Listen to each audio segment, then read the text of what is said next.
రాజకీయ మేధావిగా చంద్రబాబుని చెప్తారు. ఆయనలో అపర చాణక్యుడు మరోమారు తన పదనేంటో చూపించారు. కూటమి మరింత కాలం పదిలంగా నడిపించేలా చూసుకుంటూనే తన కుమారుడు నారా లోకేష్ నే రేపటి వారసుడు అని చాటి చెప్పేలా భారీ ప్లాన్ వేశారు.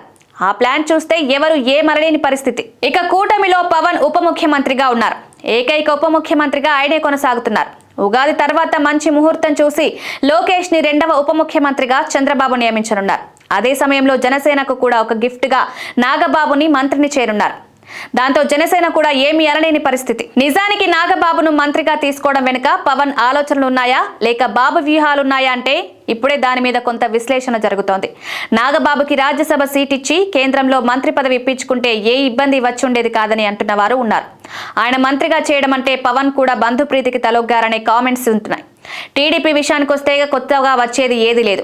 ఆ పార్టీలో వారసత్వ పోకడలు సహజం. పైగా టీడీపీ అంతా ఓకే అనే పరిస్థితి. వారసత్వ విషయంలో టీడీపీ అధినాయకత్వం ఎప్పుడూ అది తప్పు అని మాట్లాడింది కూడా లేదు.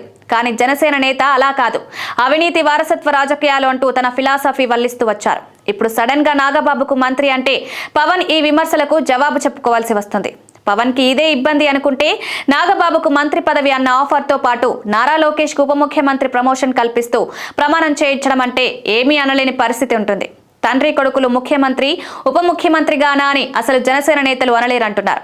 ఎందుకంటే అదే కేబినెట్ లో తమ్ముడు డిప్యూటీ సీఎం నాగబాబు మంత్రిగా ఒప్పు అయినప్పుడు ఇది తప్పేలా అవుతుంది అనే వెంటనే చర్చ వస్తుంది. ఏ విధంగా చూసినా జనసేన స్మూత్ గానే ఈ విషయంలో ఉండాల్సి ఉంది. దాంతో కాగల కార్యం గంధర్వులు తీర్చుతారన్నట్లుగా నాగబాబుకు మంత్రి పదవితో పాటే లోకేష్ కి ఉప ముఖ్యమంత్రి పదవి దక్కుతుంది. దీనివల్ల కేబినెట్ లో జనసేన ప్రాధాన్యత పెరగకుండా లోకేష్ కి ప్రమోషన్ ఇచ్చి పైకి లేపడినట్లవుతోంది. ఉప ముఖ్యమంత్రి ఒకరు కాదు ఇద్దరు అన్నప్పుడు ఆటోమేటిక్ గా లోకేష్ కూడా హైలైట్ అవుతారు.